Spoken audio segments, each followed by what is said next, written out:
Students, our next principle is subordination of individual interest to general interest. अभी इसका मतलब क्या है? कहते हैं कभी भी अगर ऐसा मौका आए जहाँ पर एक इंडिविजुअल मतलब एक ह्यूमन बीइंग का या एक एम्प्लॉय का कोई काम है, पर्सनल काम है और उसी टाइम क्लैश हो जाता है ऑर्गेनाइजेशन का काम। ठीक है, मतलब मेरा पर्सनल काम मेरी ऑर्गेनाइजेशन का सेम डे कोई काम मेरे को पर्सनल आ गया और ऑर्गेनाइजेशन को भी काम है, तो दैट मीन्स वहां पर आपको क्या है, आपको ऑर्गेनाइजेशन का इंटरेस्ट विल प्रिवेल। ऑर्गेनाइजेशन का इंटरेस्ट ऊपर रखा जाएगा, पर्सनल इंटरेस्ट इंडिविजुअल का नहीं इंपॉर्टेंस मिलेगी। जैसे देखिए क्या है, interest of organisation as whole must prevail over the interest of individual और एम्प्लॉय। की ऑर्गेनाइजेशन का इंटरेस्ट ऊपर रखेगा, मायने रखेगा, प्रिवेल करेगा, पर्सनल इंटरेस्ट एम्प्लॉय का नहीं रखेगा। Principle demands that each individual should sacrifice, so that means यहाँ पे क्या है, इंडिविजुअल को अपना काम या अपना इंटरेस्ट को सेक्रीफाइस करना पड़ेगा for achieving the companies objective. Company का ऑब्जेक्टिव के लिए उसे अपना पर्सनल ऑब्जेक्टिव या अपना पर्सनल काम को क्या करना पड़ेगा, सेक्रीफाइस करना चाहिए।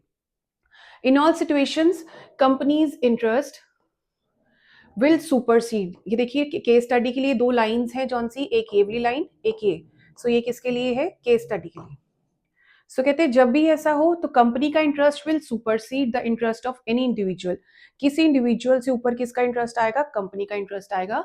It must be remember that one rises when his organisation rise. तो कहते हैं ये याद रखना चाहिए, पर्सन की ग्रोथ तभी होगी अगर ऑर्गेनाइजेशन की ग्रोथ होगी। अगर कोई इंप्लॉय किसी ऑर्गेनाइजेशन में काम करता है, वो अपना प्रॉस्पर या अपना ग्रोथ उसकी तभी हो सकती है अगर उसकी ऑर्गेनाइजेशन क्या कर रही है, प्रॉस्पर कर रही है।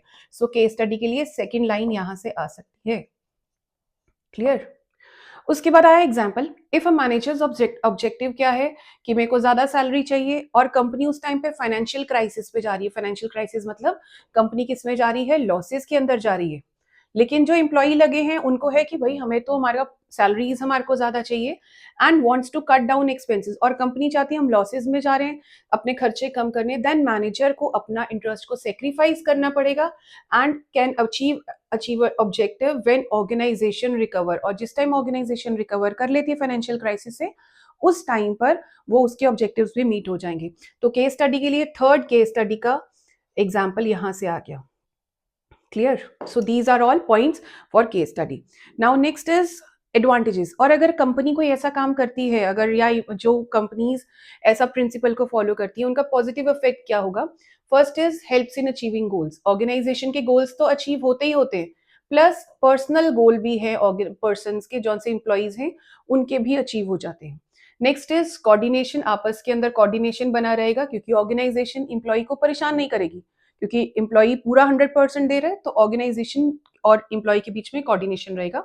यहाँ पे अगर कंसिक्वेंसेस ऑफ वायलेशन, अगर आप इसको वायलेट करते हो, प्रिंसिपल को नहीं फॉलो करते, तो क्या होगा?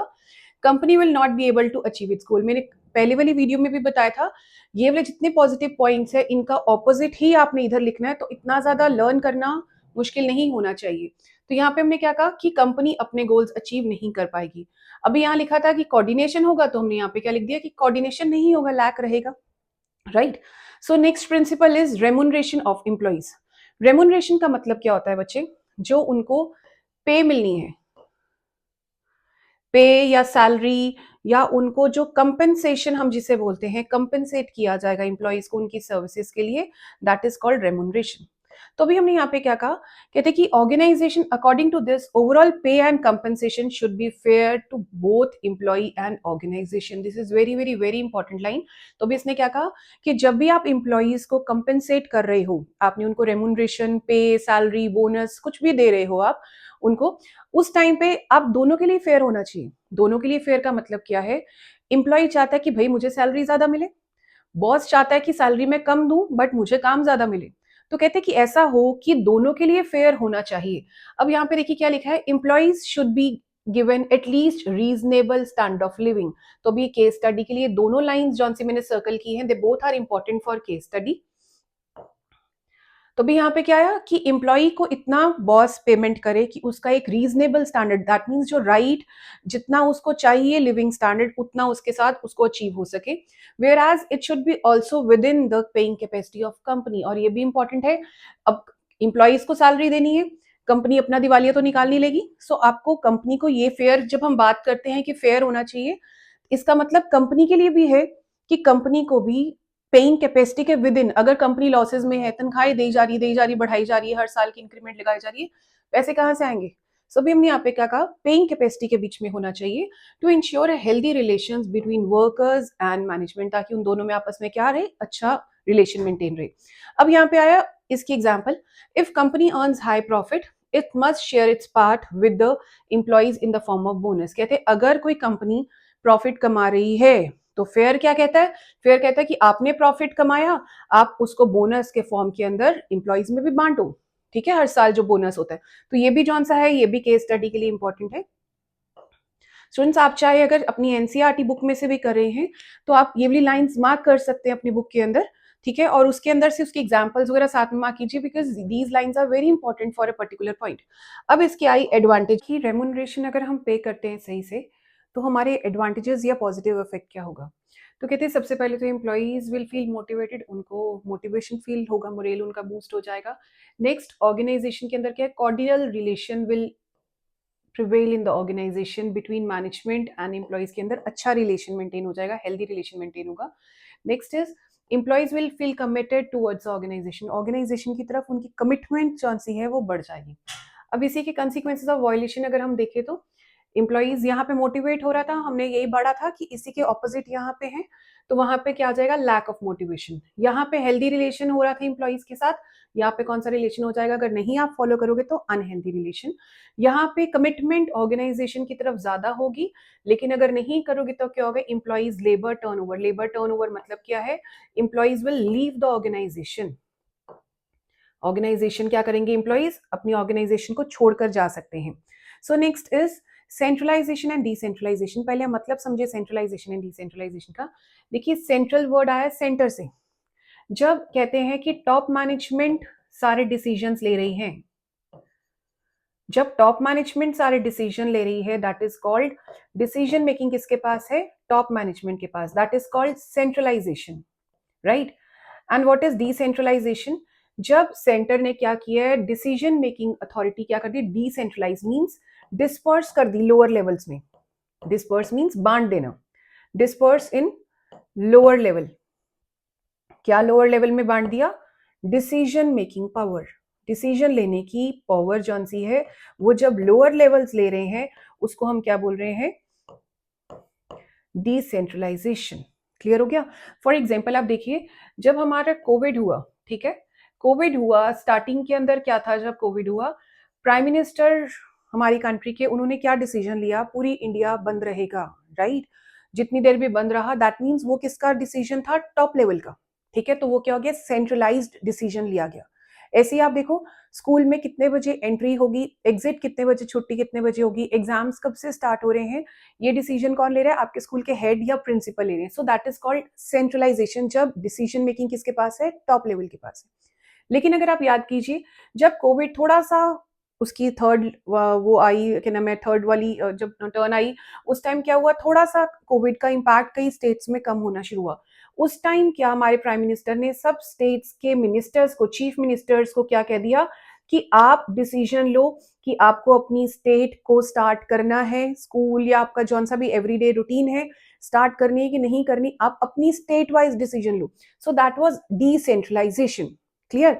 ऐसे स्कूल में भी है, अगर इसी एग्जाम्पल में कंटिन्यू करें तो स्कूल में जब आपके टीचर्स डिसाइड करते हैं हमने कौन सा चैप्टर पढ़ाना है, कब से हमने कितना सिलेबस हो जाएगा, एग्जाम्स में क्या क्या क्वेश्चंस डालने हैं, वो क्या है, डिसीजन मेकिंग कहाँ पर है, सारे लोअर लेवल्स या मिडिल लेवल जब बाकी लेवल्स पे डिस्पर्स की हो, that is called decentralisation, right. अब जब डिसेंट्रलाइजेशन की बात करें हम, देखिए एक बारी पढ़ने लगे, सेंट्रलाइजेशन क्या है, concentration of decision making authority eight top level, that means top level के पास सारी डिसीजन मेकिंग अथॉरिटी है। एंड जैसे ये कंसेंट्रेशन क्या हो जाए, कम हो जाए, ठीक है ना, डिस्ट्रीब्यूशन हो जाए, कंसेंट्रेशन से डिस्ट्रीब्यूशन हो जाए अथॉरिटी का एट ऑल लेवल्स, उसको हम क्या बोलते हैं, डिसेंट्रलाइजेशन। अब कहते हैं किसके ऊपर डिपेंड करता है आपने सेंट्रलाइज करना है या डिसेंट्रलाइज करना है, कहते हैं इसकी डिग्री इसके ऊपर डिपेंड करेगी, like experience of superior, superior कितना डिसीजन अच्छा ले सकता है उसके ऊपर डिसाइड करेगा कि वो सेंट्रलाइज करना चाहता है या डिसेंट्रलाइजेशन करना चाहता है। उसके बाद एबिलिटी ऑफ सबऑर्डिनेट्स, आपके जो इंप्लॉइज हैं सबऑर्डिनेट्स हैं उनकी कैपेबिलिटी भी कितनी है उसके ऊपर भी डिसाइड करेगा कि आप सेंट्रलाइज करना चाहते हो या डिसेंट्रलाइज करना चाहते हो। ठीक है, नेक्स्ट है साइज ऑफ ऑर्गेनाइजेशन। ऑर्गेनाइजेशन का साइज ऑफ ऑर्गेनाइजेशन जितना बड़ा होगा आपको डिसेंट्रलाइज करना पड़ेगा, अगर नहीं करोगे तो सारा बर्डन किसके ऊपर आ जाएगा, सेंट्रलाइज टॉप अथॉरिटी पे। Done. So these are the two words, first concentration of decision making लिखा है तो सेंट्रलाइजेशन, डिस्ट्रीब्यूशन लिखा है ऑफ अथॉरिटी। मेन है कि यहाँ पे ध्यान रखिए बच्चे, यहाँ पे डिसीजन मेकिंग अथॉरिटी को हम कंसेंट्रेट करते हैं या डिस्ट्रीब्यूट करते हैं, राइट। जैसे भी इसकी example is very important, panchayat. अब देखिए हर कंट्री के अंदर पंचायत हैं। अब कहते हैं पंचायत के अंदर क्या है, आपने किसको पावर्स दी हुई हैं, जो लोअर लेवल विलेजेस के अंदर जो से पंचायत होते हैं उनको दिया है, सो दैट आप सोसाइटी का वेलफेयर कर सको विलेजेस के अंदर।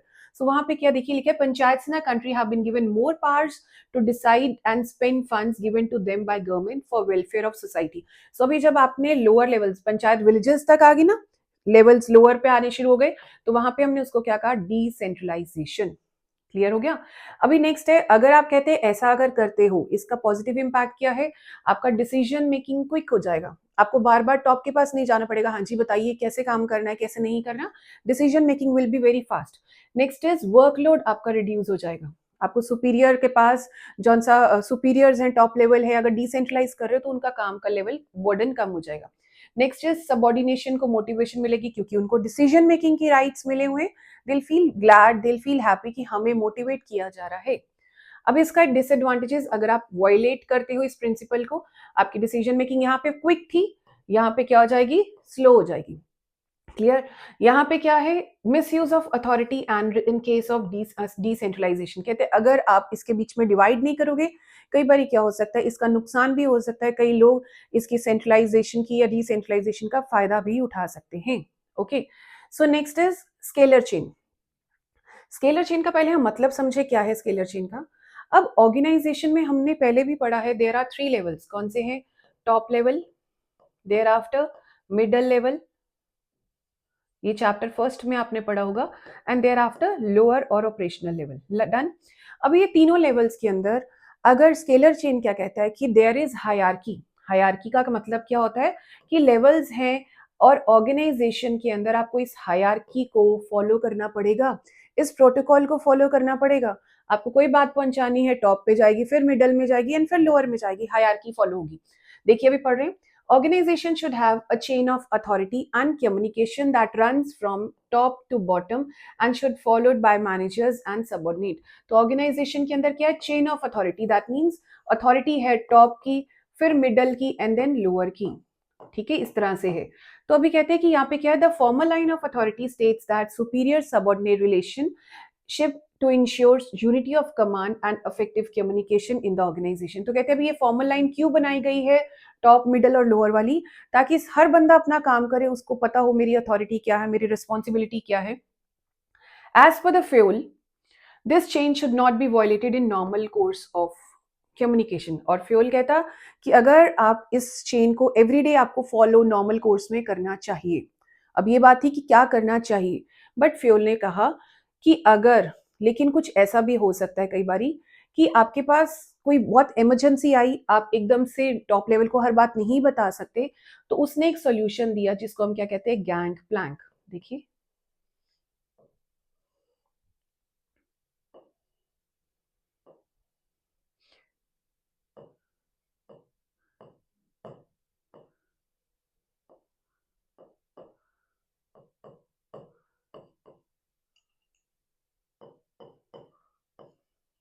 अब इसने इसको क्या बोला, फ्योल ने कहा कि अगर कोई इमरजेंसी आती है तो आपको स्केलर चेन फॉलो करने की जरूरत नहीं, आप किसको फॉलो करो, सिर्फ गैंग प्लैंक को। अब गैंग प्लैंक क्या है स्टूडेंट्स, अब ये क्या है, ए टॉप है, बी और ई ये सामने सामने जौन सा ये प्लैंक, जैसे लकड़ का प्लैंक रखा होता है ना कि फट्टा सा रखा होता है जिसके थ्रू आप एक जगह से दूसरी जगह जाते हैं, ऐसे ये दो डिपार्टमेंट्स अलग है। सपोज करो ये प्रोडक्शन डिपार्टमेंट है इस तरफ वाले सारे, एंड ये कौन से हैं, मार्केटिंग वाले हैं। ठीक है, अब यहाँ पे क्या है, इनकेस बी और ई सेम लेवल के बंदे हैं, लेवल्स मतलब मिडल भी हो सकता है लोअर भी हो सकता है, सी और एफ एक ही लेवल के बट अलग अलग डिपार्टमेंट के, एक प्रोडक्शन का है सी और मार्केटिंग का एफ आ गया। ऐसे ही डी और जी भी, एक डी जो है प्रोडक्शन डिपार्टमेंट का है, मार्केटिंग का कौन है, जी है। अब फ्योल ने कहा कि आपको नॉर्मल कोर्स में तो ऐसे ही बात करनी चाहिए, ए बी से करेगा, बी सी से, सी डी से, ऐसी ही बात होगी। लेकिन उसने कहा कि कई बारी कुछ इमरजेंसी आ जाती है, आपके पास इतना टाइम नहीं है कि आप टॉप मिडल लोअर के पास जाओ, तो आपके पास एक इजी सॉल्यूशन है, आप अपने सामने वाले लेवल पर, ठीक है ना, सामने वाले लेवल के साथ आप फ्रीली बात कर सकते हो, आगे पीछे नहीं करनी।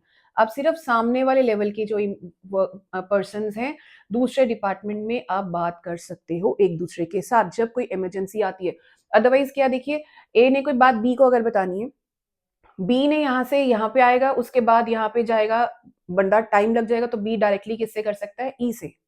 सपोज करो डी ने कोई बात पहुंचानी है जी तक, तो डी को क्या करना पड़ता था स्केलर चेन में, डी इसके पास जाता था, सी के पास, सी बी के पास, बी ए के पास, ए ई के पास, ई एफ के पास, फिर जी के पास। लेकिन फ्योल ने अब क्या कह दिया कि इसका एक शॉर्टकट भी है जहां पे आप क्या कर सकते हो, जहां पे आपको इजी वे क्या है, डी डायरेक्टली किसके पास जाए, जी के पास जाए और अपनी बात कन्वे कर दे, because they are at the same level, right. उसके बाद सी एफ के पास जा सकता है, तो अगर जी के पास बात पहुंचनी थी तो सी से बात डी से शुरू हुई अगर बात, तो वो जी के पास आराम से जा सकती है। तो इसको क्या कहते हैं, gangplank. Okay, so this is, कभी कभी एवरी टाइम नहीं यूज करना होता ऑर्गेनाइजेशन में, but in case of emergency आप डायरेक्टली बात कर सकते हो। डन। सो एक बारी हम इसको रीड करें अगर, तो ये देखिए,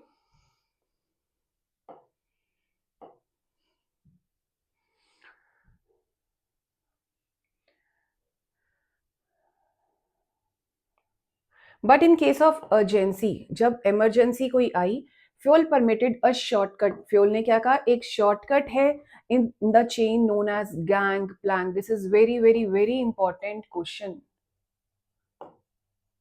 डन। उसके बाद आया गैंग प्लैंक क्या अलाउ करता है, gang plank allows direct communication between employees at same level, some level नहीं है, it is same level, same level के एम्प्लॉइज के साथ without following the scalar chain. आपको स्केलर चेन फॉलो करने की नहीं जरूरत पड़ती, आप सेम लेवल के साथ बंदे के साथ बात कर सकते हो। डन। नेक्स्ट आए इसके एडवांटेजेस, और इसके एडवांटेजेस क्या है या पॉजिटिव इंपैक्ट क्या है, आपका बात करने का जो फ्लो ऑफ कम्युनिकेशन या इंफॉर्मेशन है that will be very smooth. Authority and responsibility अगर हम करते हैं, क्योंकि top middle and lower level अगर है, तो क्या है उनमें आपस के अंदर हम क्या कर सकते हैं, अथॉरिटी एंड रिस्पॉन्सिबिलिटी डिसाइड कर सकते हैं क्लियरली अगर हम स्केलर चेन को फॉलो करते हैं, राइट। उसके बाद क्या है, better relations due to respect for authority. आपको हमेशा पता है भाई मिडल वाला मेरा बॉस है, मिडल को पता है टॉप वाला मेरा बॉस है, तो आपका relations will always be better. Done. अभी यहाँ पे कहा था स्मूथ फ्लो होगा, कंसिक्वेंस अगर आप फॉलो नहीं करोगे तो इन्फॉर्मेशन क्या होगी, सही तरीके से फ्लो नहीं करेगी, ठीक है। यहाँ पे हमने कहा अथॉरिटी रिस्पॉन्सिबिलिटी ठीक होगी, हमने यहाँ पे क्या कहा, अथॉरिटी रिस्पॉन्सिबिलिटी क्लियर नहीं होगी। यहाँ पे हमने कहा कि रिलेशन अच्छा होगा, यहाँ पे हमने कहा कि रिलेशन क्या हो जाएगा, अनहेल्दी होगा। सो आपको ये ध्यान रखना है, पॉजिटिव का ऑपोजिट ही यहाँ पर आया, आपको पेपर में कंसिक्वेंसेस ऑफ वायलेशन ही आएगा मोस्टली, ठीक है। आपको पहले आइडेंटिफाई करना होगा, कौन से आपने लाइंस पढ़कर आपने क्या किया, आइडेंटिफाई कर लिया कि ये केस का आंसर है। उसके बाद वो क्वेश्चन में ये पूछ देगा, उसके अगर आप ये प्रिंसिपल फॉलो नहीं करते, what will be the consequences of violation. So आपको इन कंसिक्वेंसेस को नोट करना है। Done. So next is unity of command. आपको भी कमांडिंग भी क्या होगी,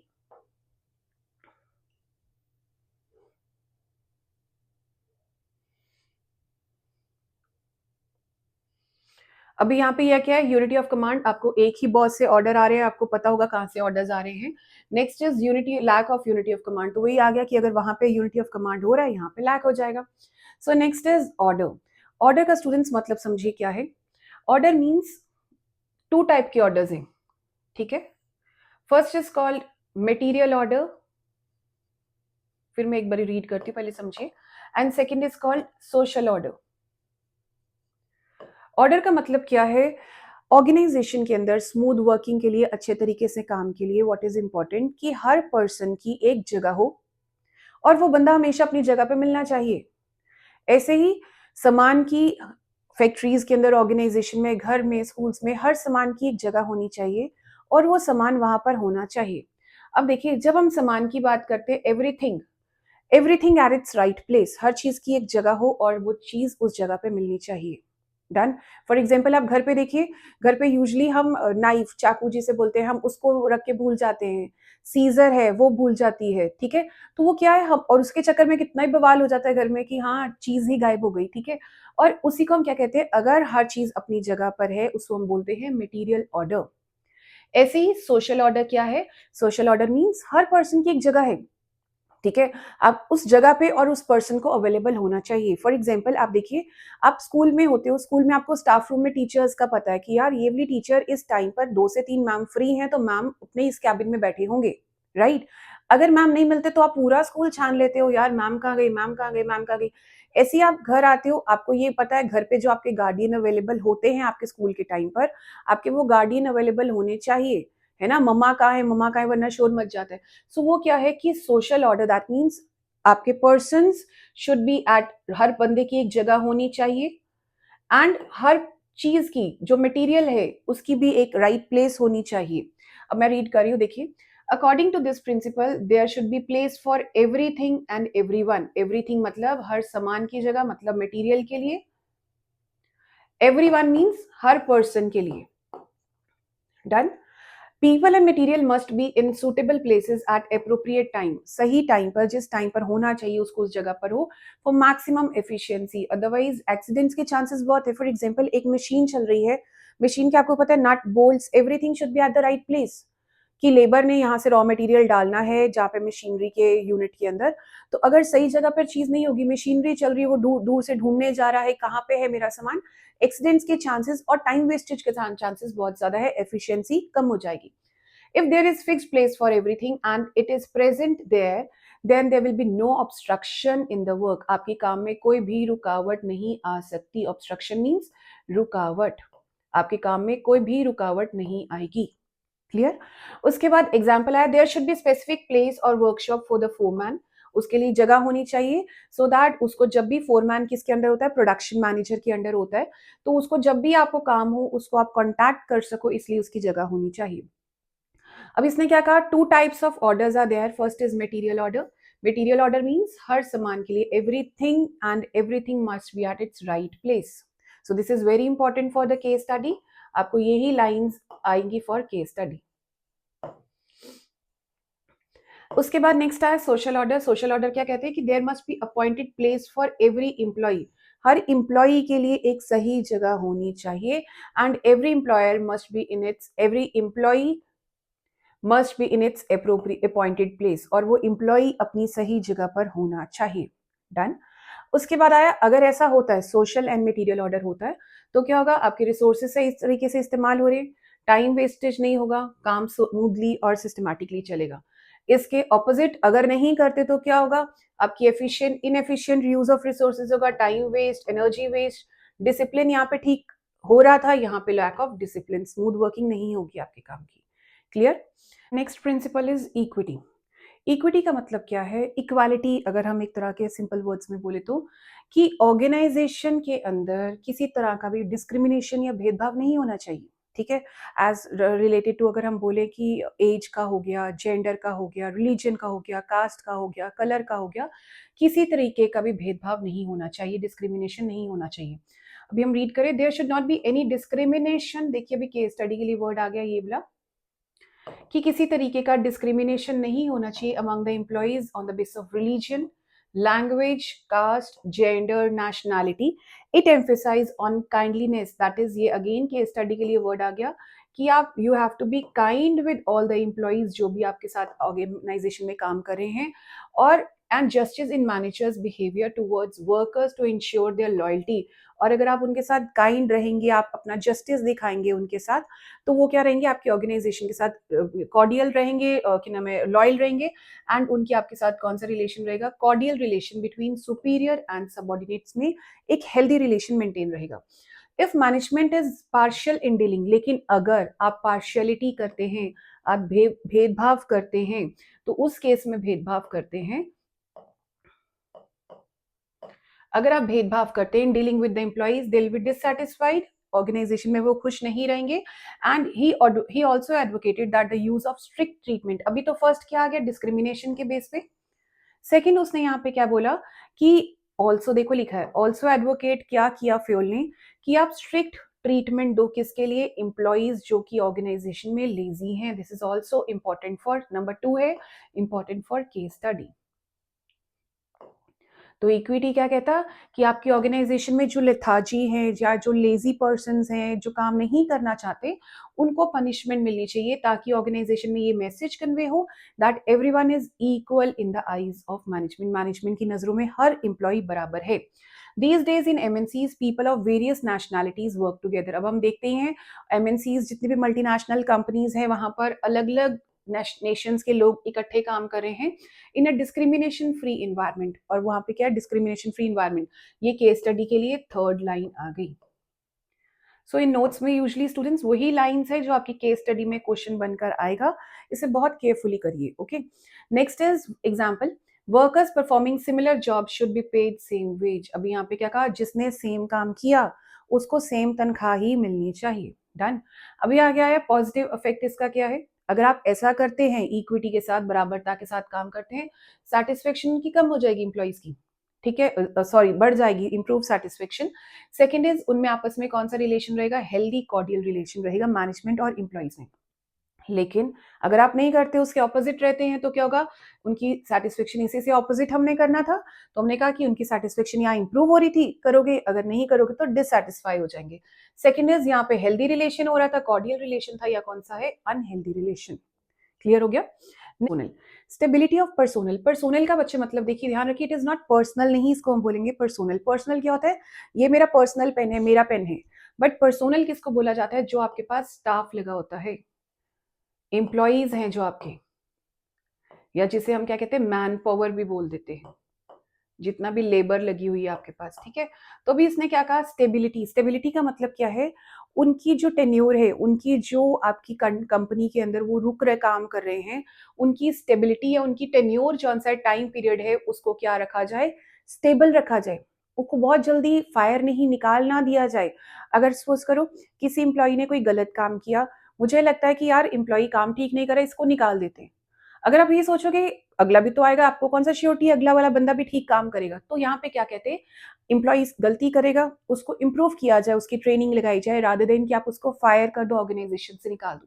तो भी पढ़ रहे हैं, there should be proper efforts to achieve stability of and continuity of tenure of personnel, जितने भी इंप्लॉइज हैं। Fayol advocated that employees should be selected and appointed after a complex procedure. अभी कहते हैं कि जब फ्यूल ने क्या कहा, आप जब भी इंप्लॉइज लेकर आते हो आप बहुत लंबा प्रोसीजर करते हो। हमने स्टाफिंग चैप्टर में भी इसके बारे पढ़ेंगे, जहाँ पे आप पहले न्यूज़पेपर्स वगैरह में ऐड डालते हो, उसके बाद आप सिलेक्शन कर लेते हो, फिर ट्रेनिंग देते हो उनको, फिर उनकी परफॉर्मेंस को चेक करते हो। कहते हैं बहुत लंबा प्रोसीजर है, तो इसलिए प्लीज इंश्योर कि आपके पास इंप्लॉइज जब भी आ रहे हैं, आपने उनका टेन्योर कंटिन्यूटी के लिए आपने मेंटेन करके रखना है।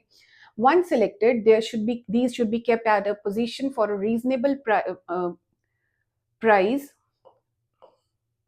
reasonable time to show result. So अभी हमने क्या कहा कि एक बार ही उनको सिलेक्ट किया जाए, उनको कुछ रीजनेबल टाइम के लिए रखा जाए।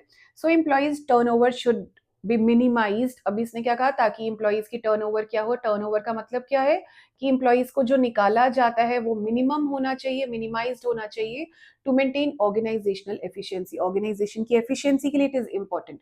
It is always in the interest of organization that the trusted, experienced and trained employees do not leave the organisation. तो कहते हैं कि कंपनी के हित के लिए, कंपनी के वेलफेयर के लिए, कंपनी के बेनिफिट के लिए यही इंपॉर्टेंट है, जो ट्रस्टेड या ट्रेन्ड एम्प्लॉइज है उनको जल्दी से जल्दी ना निकाला जाए। For example, if a new employees is appointed, he should be given time to adapt to the new environment. उसको टाइम भी दिया जाए, न्यू ऑर्गेनाइजेशन है, अगर उसको टाइम नहीं दोगे, कोई गलती पे आपने उसको फायर कर दिया, निकाल दिया, अगला एम्प्लॉय कौन सा आपको विश्वास है कि वो भी ठीक होगा ही होगा, राइट। सो अब इसके क्या है एडवांटेजेस, फर्स्ट इज आपकी एफिशिएंसी इंप्रूव हो गई ऑब्वियसली। नेक्स्ट इज आपकी कंपनी की रेपुटेशन, आपकी गुडविल अच्छी हो जाएगी, कंपनी इंप्लॉइज को रखती है अपने साथ लॉन्ग ड्यूरेशन के लिए। नेक्स्ट इज आपको बार बार खर्चा नहीं करना पड़ रहा उनको ट्रेनिंग के लिए, उनकी सिलेक्शन के लिए, रिक्रूटमेंट के लिए, और आपका कोई wastage of time and resources नहीं हो रहा। लेकिन अगर आप नहीं करते, उसके रिजल्टेंट क्या आएगा, लेबर टर्नओवर, आपकी ऑर्गेनाइजेशन के एम्प्लॉइज बार बार छोड़ते रहेंगे, उनको ये लगेगा कि यार ट्रस्ट वर्दी ऑर्गेनाइजेशन नहीं है, डिस्ट्रस्ट डेवलप हो जाएगा। नेक्स्ट इज आपकी कंपनी यहाँ पे बढ़ रही थी, अगर करोगे यहाँ पे क्या होगा, कंपनी की वो डिक्लाइन हो जाएगी, गुडविल या रेपुटेशन। आगे क्या, आपके खर्चे यहाँ पे कम थे अगर आप उनको रख रहे थे, अभी आप नहीं रखोगे तो आपके खर्चे बढ़ जाएंगे। नेक्स्ट इज आपका यहाँ पे टाइम बच रहा था, यहाँ पे क्या आपका टाइम वेस्टेज हो जाएगा, राइट। उसके बाद नेक्स्ट इज इनिशिएटिव। इनिशिएटिव का मतलब क्या है, कहते हैं ऑर्गेनाइजेशन के एम्प्लॉयज जितने भी काम करे हैं, you should always motivate them. अगर आप उनको काम करने के लिए मोटिवेट नहीं करोगे, उनको एक सजेशन देने के लिए मोटिवेट नहीं किया जाएगा, एम्प्लॉयज विल फील डीमोटिवेटेड और आपकी ऑर्गेनाइजेशन को वो क्विट कर देंगे। ठीक है, तो दैट मीन्स जब उनको एक अपॉर्चुनिटी, मौका मिले कोई भी एक्सप्लोर करने का रिसोर्सेज को, तो आपको उनको मौका देना चाहिए। According to this, workers should be encouraged and given opportunity to take some initiative in making and executing the plans. तो अभी कहते हैं कि आपको make plans बनाने में एंड प्लान्स को एग्जीक्यूट करने में आपको उनको पूरा मौका देना चाहिए। It means taking first step with self motivation. तो आपने क्या है, वो खुद सेल्फ मोटिवेटेड फील करें। Example, an organisation must have employ suggestion system and this is very very very important line for case study. अब देखिए आपको यहाँ पे क्या है, जब भी वर्ड आए ना अपॉर्चुनिटी, अपॉर्चुनिटी ऑफ टेकिंग है ना, कि आप एक एक्सप्लोर करने के लिए रिसोर्सेज को, अपॉर्चुनिटी के भी वर्ड से पता चल जाएगा कि वो क्या है। केस स्टडी के लिए कौन सा प्रिंसिपल है, इनिशिएटिव है, राइट। उसके बाद सेकंड क्या आ सकता है, एम्प्लॉय सजेशन सिस्टम जौन सा है, ये भी एक इंपॉर्टेंट है केस स्टडी के लिए, ताकि वो अपनी यूजफुल सजेशन दे और उसको रिवॉर्ड भी करना चाहिए। So these are very important examples, हर एक पॉइंट के साथ जौन सी दी है बच्चे बुक में या नोट्स में, वो सभी केस स्टडीज के लिए वेरी इंपॉर्टेंट है, राइट। नेक्स्ट इज एडवांटेजेस, और अगर आप ऐसा करते हो तो आपको क्या फायदा होने वाला है, increase in mental growth and feeling of belongingness in employees. Employees will feel motivated, उनको लगेगा हम ऑर्गेनाइजेशन का इंपॉर्टेंट पार्ट है, and thereafter they feel committed towards organisation. Done. और अगर आप नहीं करोगे तो क्या होगा, दुखी होंगे बेचारे, फ्रस्ट्रेट हो जाएंगे, आपके ऑर्गेनाइजेशन को छोड़ जाएंगे और वो आगे से इनिशिएटिव भी नहीं लेंगे। उनको लगेगा यार कुछ बोल के फायदा ही क्या है, ऑर्गेनाइजेशन हमारा काम तो मानना नहीं है, तो इसलिए let's do not discuss this. ठीक है। Next is 14th principle, that is esprit de corps. Esprit de corps का मतलब क्या है, यूनिटी इज स्ट्रेंथ।